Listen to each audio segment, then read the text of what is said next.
Alors, bienvenue à tous et à toutes dans cette petite vidéo d'introduction que je fais avec vous aujourd'hui. Donc, avant de parler de la divinité du Mashiach, donc du Messie, de Yeshua, notre Sauveur, celui qu'on appelle Jésus-Christ, j'aimerais d'abord, dans cette introduction, vous parler du monde spirituel, avant que le monde tel que nous le connaissons fût.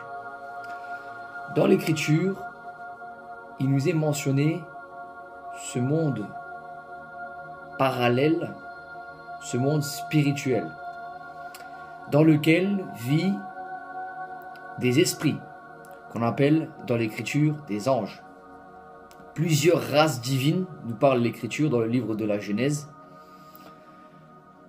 Je ne vais pas extrapoler dans le sujet, mais je vais rester dans le sujet du monde spirituel, donc dans le monde des anges, les malaks, ce qu'on appelle les messagers. Parce qu'ils sont plusieurs races divines, il y a plusieurs races d'anges. Je vais m'expliquer avec vous maintenant. Et celui qui est le créateur, qui est au-dessus des anges, qui donne des ordres à ses anges, qui a fait la création, c'est bien entendu le Tout-Puissant au travers du Mashiach, donc du Messie, qui donne ses ordres. Voilà, donc je vais vous donner donc un aperçu seulement dans cette vidéo de ce qu'est donc le monde spirituel que vous voyez derrière moi ici dans ce petit schéma. Donc là, c'est juste une introduction, je répète, c'est une introduction. Voilà, parce que j'ai fait pas mal de petits écrits à ce sujet. Et donc j'explique en profondeur dans la Bible la richesse de la parole, de ce qui nous est dévoilé au sujet du monde spirituel et de la divinité du Messie, du Christ. Mashiach donc. Alors, on va regarder Olam Bechia aujourd'hui, le monde de la création. Le monde de la création, c'est le monde aussi des anges. Parce que il est écrit dans le livre de Bereshit, faisons l'homme à notre image, à notre ressemblance. À ce moment-là, le Créateur était parmi ces créatures, les anges. Et ensemble, ils ont créé donc la création que nous connaissons aujourd'hui et le premier homme et la première femme. Avant que malheureusement, comme vous le saviez, il y ait la chute. La chute, donc, à cause de Lucifer qui est devenu Satan, l'ennemi de Dieu, et qui a ramené donc la malédiction du péché sur terre. Et aujourd'hui, nous avons la possibilité, comme je le répète très souvent, donc d'effacer cette malédiction, de la supprimer au travers de Christ, du Messie, du Mashiach. Si on accepte de suivre Yeshua, donc le Messie Christ, nous sommes épargnés du jugement et nos péchés, nos iniquités sont effacés. Voilà, donc c'était un brève parenthèse au sujet du Messie et au sujet du commencement. Alors, Olam Bechia, c'est le monde de la création. Le monde de la création que Dieu a créé au travers du monde spirituel, le monde invisible. Donc c'est un monde parallèle que bien sûr nous ne voyons pas. Quoique les prophètes, comme Élie par exemple, qui a vu les chars de Dieu et qui a vu les anges, a eu un aperçu brief. Donc ses yeux spirituels se sont ouverts et il a vu le monde invisible. Ce qui n'est pas bien sûr réservé à tout le monde. Donc je le dis, n'attendez pas de voir un ange ou de voir voilà, je dirais un séraphin ou un chérubin ou une race divine devant vous. Ça ne sert à rien. C'est pas vous qui allez décider de voir ou quoi. C'est Dieu qui va vous le montrer s'il veut réellement vous le montrer. Alors, bien sûr, donc la création, Olam Bechia, donc le monde de la création, c'est un monde que Dieu a créé, le Créateur a créé pour faire ses esprits, ses anges. Alors, il y a Kursia, donc c'est le siège, le trône où Mashiach, et donc Yeshua, donc le Christ, est assis dessus. Et lui, il règne sur tous les esprits, sur tous les anges, sur tous les malaks. Il règne sur tous les anges. Donc, et avant, il a créé les anges. Nous allons expliquer ça. Alors, mais avant d'expliquer ça, nous allons voir un aperçu de l'armée céleste dont Yeshua, donc Christ, est le roi. Il est sur son trône. Il est sur Korsera, donc sur le trône, sur le siège. C'est lui qui contrôle. C'est lui qui donne les ordres. Et Malak, donc, s'exécute. Les anges s'exécutent aux ordres du roi, Donai, donc. Et on va voir que Bechia, donc, est la demeure des anges. Donc, bien sûr que on le lit dans le Nouveau Testament, donc dans la Bessora, on le lit dans le livre d'Apocalypse. Nous allons prendre le livre d'Apocalypse ensemble, le chapitre 4, le verset 8 jusqu'au verset 11. Nous allons lire jusqu'au verset 11 à peu près. Alors, je vous le lis. Donc, je répète, chapitre 4, verset 8 jusqu'à verset 11. Lisez avec moi, s'il vous plaît. Nous allons lire ensemble et voir ce qu'est le monde, donc, Bechia, donc le monde spirituel, le monde des anges, la demeure des anges. Alors, Apocalypse chapitre 4, verset 8. Je lis pour vous. Les 4 êtres vivants ont chacun 6 ailes. Alors que là, les 6 ailes, on fait référence aux séraphim.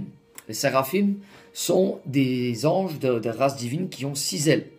Et on lit cela dans le prophète Ésaïe, chapitre 6, verset 2, que les séraphim ont cette particularité où ils ont 6 ailes. Donc ici, on fait référence aux séraphim, qui étaient à ce moment-là dans le lieu. Donc il est dit, les 4 êtres vivants ont chacun 6 ailes, et ils sont remplis d'yeux, tout autour. Donc on sait que aussi les chérubim ont plusieurs yeux dans l'écriture, tout autour, hein, devant, derrière, etc. Donc, et c'est une particularité aussi des chérubim. Donc on va continuer. Et là, qu'est-ce qui se passe? Donc, autour dedans, il ne cessait de dire jour et nuit, Saint, Saint, Saint est le Seigneur, Dieu le Tout-Puissant, qui était et qui est vivant. Quand les êtres vivants rendent gloire, honneur et action de grâce à celui qui est assis sur le trône, à celui qui vit au siècle des siècles, les 24 vieillards, donc que j'ai mis ici là, vous voyez, c'est les 24 vieillards qui sont autour, sur le petit schéma. Donc les 24 vieillards se prosternaient devant celui qui est assis sur le trône. Ils adorent celui qui vit au siècle des siècles et ils jettent leur couronne devant le trône. Là, c'est bien sûr une image très très forte qui est spirituelle. Et donc l'autorité qui leur a été donnée vient bien sûr de leur roi. Donc, et tous ces anges sont sous la coupe donc de ce roi. Ils obéissent à sa parole. Et donc ici, il est écrit que c'est vraiment merveilleux la précision de la parole de Dieu. Donc ici, il est écrit « Et ils jetèrent leur couronne devant le trône en disant « Tu es digne, notre Seigneur et notre Dieu, de recevoir la gloire, l'honneur et la puissance. Car tu as créé toutes ces choses. Et c'est par ta volonté qu'elles existent et qu'elles ont été créées. » Donc ici, nous découvrons que tout ce qui existe dans le Bechia, donc dans la demeure des archanges, des anges, donc dans le Bechia, donc dans la création, ça a été créé par ce roi qui est sur le trône, par cette autorité suprême qui est Yeshua, qui est Christ. Et donc ici, on voit très bien clairement que quand les êtres vivants, ils le disent devant lui et ils l'adorent, ils se prosternent devant lui. Et on va le lire encore dans d'autres passages. Vous voyez que là, déjà, la constitution de ce lieu, cette demeure des anges, est assez particulière. Elle est assez particulière. Et ici, on lit que ils disent que Dieu, le Créateur, au travers du roi qui est sur le trône, est digne de notre Seigneur et notre Dieu de recevoir la gloire, l'honneur et la puissance. Et il dit, tu as créé toutes choses. Et c'est là par ta volonté qu'elles existent et qu'elles ont été créées. Donc ça a été la volonté du Créateur de créer toute l'armée céleste, tout ce monde spirituel invisible que nous ne voyons pas. Ça a été la création de Dieu. Et Bechia, la demeure des archanges et des anges, des malaks, c'est aussi, en hébreu donc, cette demeure secrète que Dieu a créée, dans laquelle il se tient sur son trône. Voilà, donc on va lire encore Apocalypse chapitre 7, verset 10 à 12. Donc, on va lire ce passage qui est encore très très riche, vraiment, où nous pouvons voir plusieurs points importants. Et il criait d'une voix forte en disant, le salut est à notre Dieu qui est assis sur le trône et à l'agneau. Donc là on lit, amen, que le salut est à notre Dieu et à celui qui est assis sur le trône et à l'agneau. Et on lit ici que, et tous les anges se tenaient autour du trône, des vieillards et des 4 êtres vivants. Ils se prosternèrent sur leur face devant le trône et ils adorèrent Dieu, en disant Amen, la louange, la gloire, la sagesse, l'action de grâce, l'honneur, la puissance et la force soient à notre Dieu au siècle des siècles. Comment ici qu'ils adorent ils adorent Dieu, ils adorent le Créateur, ils sont en train de l'adorer. Tous ces anges. Et nous apprenons que dans l'écriture de la Torah, il y en a un qui s'est enorgueilli. Et malheureusement, il s'est rebellé contre le Créateur. Et celui-ci s'appelait autrefois Lucifer, qui est devenu Satan, l'ennemi de Dieu. Lui a quitté l'armée et a convaincu d'autres anges de le suivre dans sa rébellion. Et donc, suite à un combat céleste dans Beria, donc la demeure des anges, il y a eu une chute pour Satan et ses anges. Et ils ont corrompu la terre. Donc Satan est devenu l'ennemi de Dieu. Lui n'a pas voulu adorer, il a voulu se faire Dieu. Voilà. Mais nous découvrons ici que tous les anges de l'armée céleste, eux, louent Dieu et l'adorent. Donc, et l'agneau qui est assis sur le trône avec Dieu, donc, sont là en maître et donnent des directives à ces anges. Et nous allons rentrer dans la profondeur pour voir quelles sont ces directives, quel est le rôle des anges. Au travers du Créateur, je dis bien. Donc, et nous allons voir maintenant, dans Apocalypse, chapitre 22, aussi pour toujours approfondir dans ce passage, le verset 1, qui dit: Et il me montra un fleuve d'eau et de la vie, limpide comme du cristal, et sorti du trône de Dieu et de l'agneau au milieu de la place de la ville, sur les deux bords du fleuve, où il y avait un arbre de vie. Donc ici, nous disons dans cette image figurative de l'arbre de vie, c'est Yeshua qui donne la vie. Et quand nous allons nous approcher de Yeshua, cet arbre de vie, nous allons avoir la vie éternelle. Nous allons avoir la vie éternelle, nous allons être pour l'éternité à ses côtés dans son royaume, qu'il va établir de nouveaux cieux et de nouvelles terres. Donc ça, ce sera encore un autre plan qui va être, je dirais, superposé dans le monde dans lequel nous sommes. Et pour l'instant, nous sommes dans un monde physique qui est lié à la malédiction, parce que nous avons un corps semblable, un corps de chair. Voilà. Et nous sommes maintenant parmi ce monde où l'ennemi a encore un pouvoir, parce que c'est lui qui l'a corrompu, c'est lui qui a ramené le péché. Mais les anges, eux, les anges de Dieu, eux n'ont pas commis de péché, ils sont restés avec Dieu pour l'adorer, ils sont restés dans son royaume, et l'agneau qui est sur le trône se fait adorer continuellement avec le Créateur. Donc, et ici nous lisons qu'ils ne font que un dans l'écriture. Et voici, il est dit que donc, les directives des anges. Les directives des anges, premièrement, ils sont protecteurs. Donc le défenseur, comme nous le savons, pour la plupart, ceux qui connaissent la Torah et l'Évangile, surtout la Bessora, l'Évangile, le défenseur c'est Michael. Dans le livre de Daniel, on le lit, on va le voir plus loin. Mais avant cela, on voit que les malaks, donc les anges, les messagers, ont un rôle protecteur. Ils ont un rôle protecteur. On va lire dans le psaume chapitre 91, le verset 11. David qui a eu cette révélation, l'a même chanté, je dirais, et on voit dans le psaume 91, que je vais donc maintenant vous lire, avec beaucoup d'empressement, parce que cela nous fait découvrir quelque chose de particulier au sujet des anges. Donc le verset 11, il est dit: Car il ordonnera à ses anges de te garder dans toutes tes voies. On découvre ici que les anges ont un rôle de protection sur les êtres humains. Donc ils les gardent, les anges gardent. Et on lit ici au sujet du Mashiach, la prophétie, parce que Satan lui-même, l'ennemi de Dieu, va venir tenter pendant 40 jours dans la Bessora, donc dans l'évangile, il va tenter pendant 40 jours le Messie, le Christ, en lui disant ce passage, en le tentant. Donc, et vous voyez que lui-même a répondu: tu ne tenteras pas le Seigneur ton Dieu, tu le serviras lui seul. Voilà, donc parce qu'il a essayé par là de le piéger, en quelque sorte, il voulait le piéger en fait. Et vous voyez ici que dans ce passage, il est dit ici qu'ils ont le rôle de garder. Et on va le lire bien sûr plus loin, vous savez, car c'est extraordinaire ce rôle qu'ont les anges de garder. C'est une protection qu'ils mettent sur les serviteurs et les servantes de Dieu, sur ceux qui ont choisi de suivre Mashiach, donc le Messie. Et bien sûr, donc, je disais que les anges ont ce rôle aussi de louer continuellement dans l'armée céleste.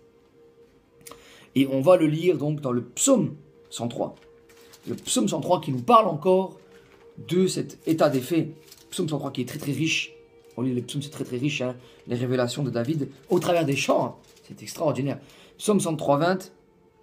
Il est dit, bénissez l'Éternel, vous ses anges qui êtes puissants en force et qui exécutez ses ordres, en obéissant à la voix de sa parole. Donc les anges obéissent, ils bénissent Dieu, ils louent Dieu, mais ils obéissent au roi, à celui qui est sur le trône. Ils obéissent à celui qui a l'autorité. Corsera, donc, celui qui est sur le trône, sur le siège. Et on va le lire donc encore dans le psaume 148.2, toujours la révélation de l'autorité du Mashiach, donc sur le trône.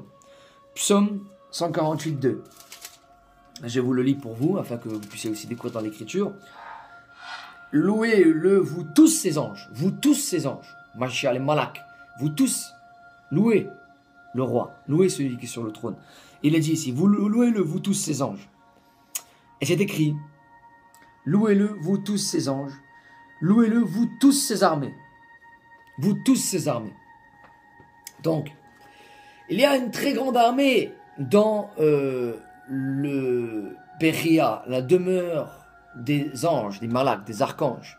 Demeure qui est supérieure ici, que nous voyons dans ce récit d'Apocalypse 4.8, Apocalypse 7.10, 12, Apocalypse 22.1. Nous avons lu ici, en grande partie, ce qui régit donc le monde spirituel, le monde invisible, qui est un lieu secret dans l'écriture, que nous ne connaissons pas. Mais les anges peuvent venir parmi nous. Ils peuvent se matérialiser. Ils ont ce pouvoir si celui qui est sur le trône leur donne l'ordre. Et on va lire quelques exemples, donc ensemble, de ce rôle, je dirais, protecteur, de garder les serviteurs et les servantes, de les protéger et de les avertir par le message du Tout-Puissant Créateur qui les envoie. Alors, c'est ce rôle-là qu'ont réellement les anges. Et on le lit dans certains types d'anges. Ce ne sont pas, bien sûr, tous les anges qui vont faire ce rôle-là. Mais on sait que Gabriel, par exemple, a eu ce rôle-là. Donc Gabriel est venu voir Marie, on le sait, dans la Bessora, dans l'évangile. Et on va lire ici un passage qui est très important sur le chevet de Joseph. Joseph qui était un serviteur, donc de Dieu. Et un ange, un messager, un malak va venir l'avertir. Et on le lit dans le psaume 34.7, que justement ces anges-là ont le pouvoir d'avertir du danger. Psaume 34.7. Donc le Créateur peut envoyer un ange pour avertir. Et c'est ce qui s'est passé dans la Bessora, donc dans l'évangile. Le psaume 34.7 nous dit, quand un malheur crie, l'Éternel entend. Et il sauve de toutes ses détresses. Donc là, il vient pour sauver. L'Éternel vient pour sauver. Et le psaume 148.2, alors, on va lire le psaume 148.2, on va voir cette précision, justement, que il vient secourir au travers de ses anges. Alors, c'est assez particulier. Je dois vous avouer que quand on lit ce passage, les anges sont au service de Dieu. Ils écoutent, ils obéissent à Dieu. Et on voit le messager, donc, et on voit dans Matthieu 1.20, que l'ange va venir avertir Joseph. Il va venir le protéger, lui et le petit enfant qui est le Mashiach, qui est Yeshua, Jésus. Donc, on lit dans Matthieu, chapitre 1, le verset 20, qui dit, comme il y pensait, voici un ange malak du Seigneur lui apparut en songe. Donc là, les anges apparaissent en songe. Ici, dans cette particularité, les anges apparaissent en songe. Mais on voit aussi que plus loin, dans les récits de Bereshit, donc de la Genèse, avec le peuple de Lot, les anges se sont matérialisés et ont pris des formes humaines pour parler aussi. Donc ils ont ces deux facultés-là. Ils peuvent vous adresser un message par les songes, et ils peuvent vous adresser un message par donc le plan physique, en se matérialisant, si Dieu leur ordonne, si le Créateur leur ordonne sur le trône. Donc, et on voit ici que, voilà, je vais lire pour vous. Comme il pensait, voici un ange du Seigneur, Malak, lui apparut en songe et dit, Joseph, fils de David, ne crains pas de prendre avec toi Marie, ta femme, car l'enfant qu'elle a conçu vient du Seigneur, vient du Saint-Esprit. Et il est écrit plus loin, l'avertissement. Donc, l'avertissement qui doit quitter. Parce que Hérode va venir donc justement essayer de tuer le Messie. Et on va lire le verset 13. Lorsqu'ils furent partis, voici un ange du Seigneur parut en songe à Joseph et dit, donc le même malak, le même messager, lève-toi, prends le petit enfant et sa mère, fuis en Égypte et reste-y. Car c'est ce que je parle. Car Hérode, et il dit quoi? Car, et reste-y jusqu'à ce que je te parle. Et reste-y jusqu'à ce que je te parle.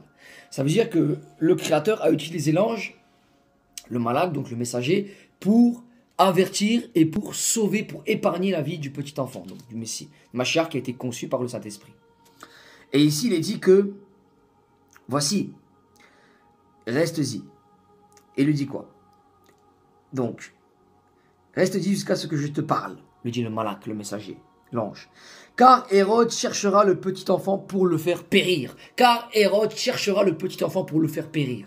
Voilà à quoi a servi ici le secours du Créateur au travers de son serviteur, un malak, un ange qui a été envoyé par Joseph, donc, pour avertir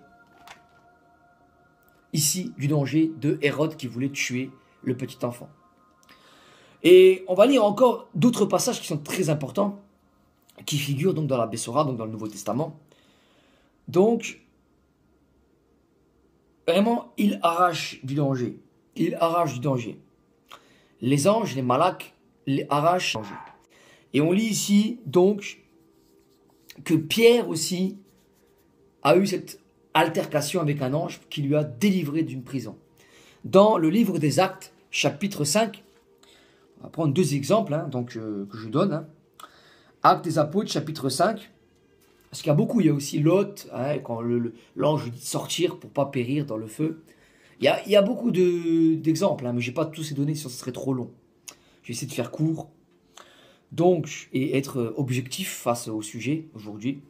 Donc, Actes chapitre 5, verset 17, qui dit « Cependant, le souverain sacrificateur et tous ceux qui étaient avec lui, à savoir le parti des Sadducéens, donc c'était les religieux de l'époque qui étaient contre, donc ceux qui suivaient le Messie, le Mashiach, malheureusement, mirent la main sur les apôtres et les jetèrent dans la prison publique.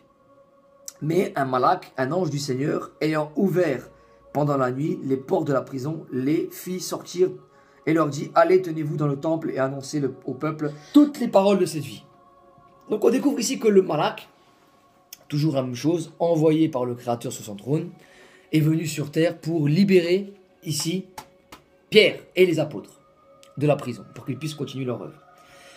Et on découvre que tout le long comme ça, il y a des malaks, il y a des anges qui interviennent, etc., qui parlent au peuple, etc. Mais on le découvre dans le livre d'Exode.